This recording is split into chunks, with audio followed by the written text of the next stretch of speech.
아멘. 앞선 본문에서 예수님께서는 초대했으면 그 초대에 합당하게 존중을 해야 되고, 초대받은 사람도 초대해 준 사람의 의도에 따라서 그 초대한 사람을 존중해야 된다라고 하는 가르침을 주셨습니다. 그런데 이 말을 들은 함께 먹는 사람 중에 하나가 무릇 하나님 나라에서 떡을 먹는 자는 복되도다라고 이렇게 말하고 있습니다. 네, 어떻게 보면 이 말이 정말로 뜬금없는 말처럼 들립니다. 그러나 예수님께서는 그 말 가운데 있는 그 바리새인들의 그 속마음을 아셨습니다. 지금도 그렇지만 유대인들은 선민의식이 아주 강합니다. 하나님께서 자신을 선택하셨고 자신들이 하나님의 선택을 받았기 때문에 아주 중요한 존재라고 그렇게 여기는 것입니다. 또한 하나님의 선택을 받은 자신들만 구원을 받을 수 있다라고 생각을 했습니다. 그래서 흠이 있는 자들, 이방인들과 같은 사람들은 하나님 나라에 들어갈 수 없다라고 그렇게 생각을 했습니다.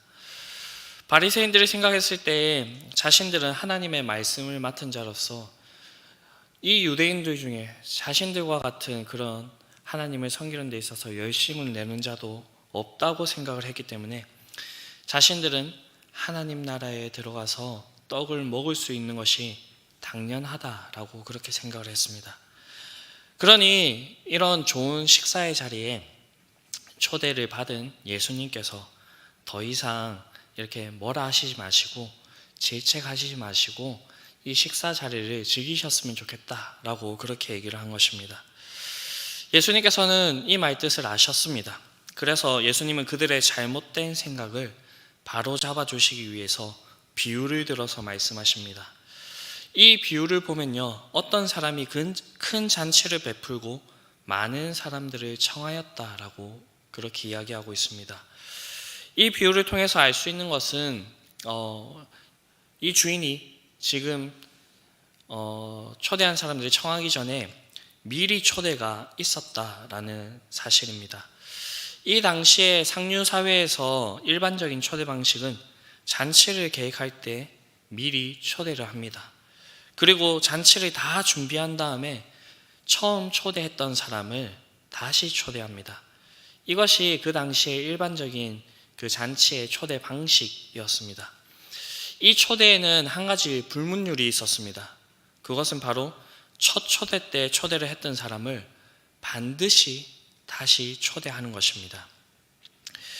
그렇기 때문에 첫 초대 때 초대를 했던 사람을 반드시 초대해야 되기 때문에 이 잔치에 참여하지 않을 사람은 첫 초대 때에 내가 그 잔치에 참여하지 못할 것이다 라고 그렇게 밝혀야 됐고요.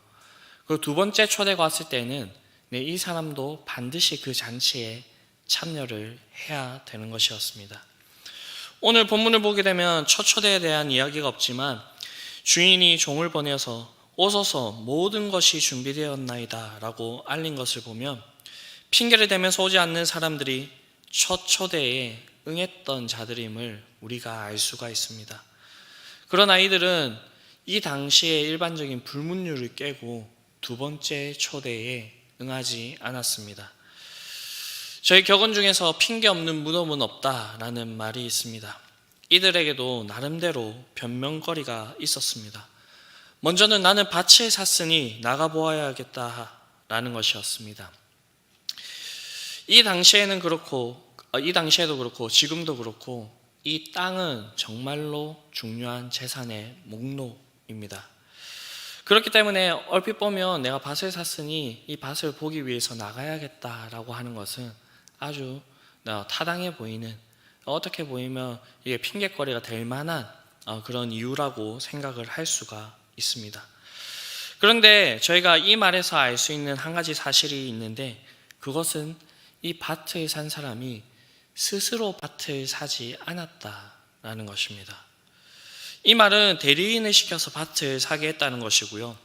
이 사실에서 알 수 있는 것은 이 사람은 상당한 부자라는 것입니다. 그리고 부자인 그가 땅을 사는 데 있어서 대리인을 통해서 그 땅 사는 것을 처리할 수 있었다라고 한다면 이 일을 맡긴 이 대리인을 상당히 신뢰하는 그러한 자임이었다는 것을 우리가 알 수 있습니다. 그런데 그런 사람에게 그 모든 것을 맡겨놓고 하필이면 이 잔칫날에 그 땅을 보러 간다는 것은 절대 이해할 수 없는 그런 행동인 것입니다. 다음으로 나는 소 5결이 샀음에 시험하러 가야 된다라는 그런 변명입니다. 이 핑계도 너무나도 설득력이 약합니다. 왜냐하면 이미 이 소를 샀고요. 그 소를 시험해 본다 한들 그 소에게 하자가 발생한다 한들 그 거래를 물을 수 없는 그런 노릇이기 때문입니다. 마지막으로 나는 장가를 들었으니 그러므로 가지 못한다라는 핑계입니다. 이 사람은 막 결혼을 했고요. 이제 신혼이기 때문에 이 신혼의 삶을 좀 누려야겠다라는 그러한 속셈이죠. 실제로 하나님께서 이 결혼을 정하신 것이긴 합니다. 그래서 이것도 타당해 보이지만 그러나 잔치에 초대를 받았을 때에 거절할 수 있을 만큼의 그런 큰 그런 핑계가 되는 것은 아닙니다. 예수님께서는 이 비유를 들어서 자신의 일, 물질, 가족 때문에 잔치에 참여하지 못한다는 것은 변명이 되지 않음을 그렇게 분명히 말씀하고 있습니다. 이 세상에 자신의 존경하는 사람들과 식사 한 끼를 하기 위해서 수백억을 지불하는 사람들이 있습니다. 워렌 버핏이라고 하시는 그 분을 아십니까? 이분은 2000년도부터 자신의 점심시간을 경매에 붙였습니다. 그리고 작년에 내가 이제 마지막으로 점심 식사를 이 경매에 붙이겠다라고 했고요. 그 식사의 가격은 246억 원에 낙찰이 되었다고 합니다. 이러한 것을 자처하더라도 여러분들은 정말로 존경하고 좋아하는 사람이 여는 잔치에 초대를 받은 그 행운을 얻었다라고 한다면 여러분들은 어떻게 하시겠습니까? 이 잔칫날을 기대하면서 기다릴 것입니다. 만약 그 잔칫날과 스케줄이 겹친다고 한다면 그 스케줄을 어떻게든 조정해 보려고 노력을 할 것입니다. 그리고 이 잔치에 참여하기 위해서 갖은 준비를 할 것입니다. 옷도 하나 살 것이고요. 머리도 깔끔하게 정리도 할 것이고요. 모욕 재개를 이렇게 하고 그 잔치에 참여하기 위해서 이런 준비들을 할 것입니다. 오늘 본문에서 이렇게 핑계를 대고 있는 사람들을 보면 이 잔치를 거부한 사람들은 잔치에 대한 무관심과 경시를 함께 드러내고 있는 것입니다. 아시다시피 비유로 말씀하셨지만 이 잔치는 하나님 나라의 잔치입니다. 잔치를 여신 분은 하나님이십니다. 하나님께서는 이 온 우주 만물을 창조하신 분이시고 여전히 이 땅을 다스리고 계시는 만왕의 왕이십니다. 그렇기 때문에 이 세상에 누구보다도 존귀하신 분이시고 영광 받으시기에 합당하신 분이십니다. 이런 분이 배설한 그 잔치를 거부한다는 것은 너무나도 교만한 그런 행위인 것입니다. 하나님 나라의 잔치는 우리의 모든 것보다 더 중시되어야 된다는 것입니다. 그런데 이 유대인들은 이 잔치를 거부하였습니다.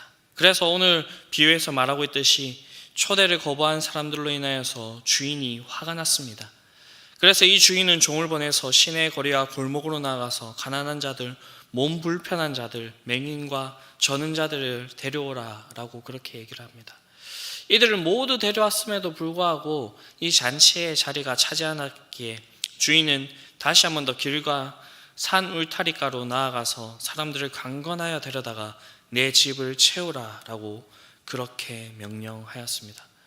그리고는 한마디를 덧붙이는데 전에 청하였던 그 사람들은 하나도 내 잔치를 맛보지 못하리라 라고 그렇게 말씀하고 있습니다. 이 비유에서 말하고 있는 바는 아주 분명합니다. 하나님 나라의 잔치를 이렇게 열었지만 지금 자신들이 하나님의 선민이고 하나님 나라에 들어가게 합당하다라고 생각하고 있는 이 바리새인들과 서기관, 즉 그 당시의 종교 지도자들은 하나님의 잔치를 거부한 자들임에 대해서 얘기를 하고 있는 것입니다.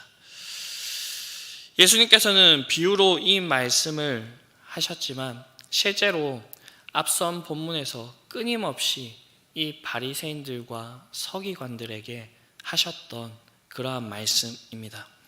하나님께서 매 시대마다 자신의 종들을 보냈지만 더러는 죽이며 박해하였다라고 그렇게 말씀하고 있습니다. 그 후에 마침내 약속한 메시아를 보냈지만 이들은 자신의 땅에 오신 메시아를 알아보지 못하였고 그를 박해하였고 심지어 그를 십자가에 못 박혀 죽이는 그러한 만행도 벌였습니다. 이 모든 것이 자신들에게 주어진 그 율법과 자신들이 그 율법에서 파생시킨 규례와 전통에 빠져서 하나님으로부터의 잔치의 초대를 거부하고 있는 것입니다. 그래서 앞선 11장에서 예수님께서 화 있을진저라고 하면서 이들에게 화를 바라면서 하나님의 진리를 가지고 있지만 그것을 가지고 들어가지도 않고 남도 들어가지 못하게 하는 그러한 사람들이라고 그렇게 강력하게 책망하고 있는 모습을 볼 수가 있습니다. 예수님께서는 이 비유를 마치신 후에 바리새인의 집에서 나오셨습니다. 수많은 무리가 예수님과 함께 나왔습니다.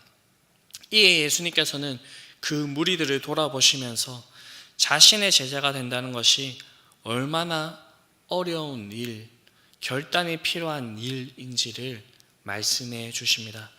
먼저는 혈육과 자신의 목숨까지 미워하지 못하면 제자가 될 수 없다라고 그렇게 말씀을 합니다. 앞서 말씀하신 비유에서 잔치 초대에 응하지 않았던 사람들이 내세웠던 그 핑계를 전면으로 이렇게 반박하고 있는 것입니다. 여기서 미워하다라고 하는 단어를 사용하고 있는데요. 이 말은 아주 강력한 표현입니다. 그만큼 분명한 결단이 없고서는 예수님의 제자가 될 수 없음에 대해서 이야기하고 있는 것입니다. 다음으로 자기 십자가를 지고 예수님을 따르지 않는 자는 제자가 될 수 없다는 것을 이야기하고 있습니다. 십자가는 그 당시에 최악의 형벌이었습니다. 최고로 잔혹한 형벌의 방법이었다는 것이죠. 십자가는 죽음과 고통과 수치를 의미했고요. 죽기를 각오하고 고통을 당할 각오를 하지 않고 수치를 당할 준비가 되어 있지 않으면 예수님의 제자가 되지 못한다라는 것을 말씀하고 있습니다. 이것을 설명하기 위해서 두 가지 비유를 들어서 말씀을 하십니다. 그런데 비유들을 언뜻 보면 제자가 되는 것과는 아무런 관련이 없어 보입니다. 망대를 세우고 전쟁을 하는 것과 제자가 되는 것이 어떠한 관련성이 있겠습니까? 그러나 예수님께서는 이 비유들을 통하여서 말씀하시고 있는 것, 그것은 무슨 일을 하기 전에 충분하게 미리 헤아려 보는 것이 중요하다라는 것을 말씀하고 있습니다. 망대를 세우기에 충분한 비용이 있는지 미리 계산해 보지 않고서는 망대를 온전히 세우지 못하는 것이고, 또한 전쟁을 하고자 하는 왕이 무모한 전쟁을 일으키게 되면 결국 전쟁에서의 패배와 모든 것을 잃게 되는 그러한 결과를 가지고 오기 때문입니다.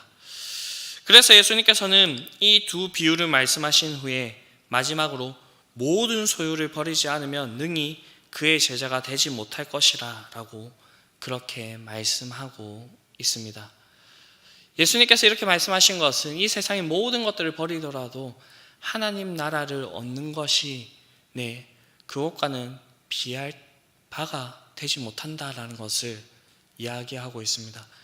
이것은 다른 복음서에서 갓의 밭 중인 보아에서 말씀하셨듯이 어느 사람이 그 밭에 보아가 담겨져 있다라는 것을 알게 된다면 자신의 모든 것을 팔아서 그 밭을 사려고 한다는 그 비유에서도 잘 드러나 있는 말씀입니다.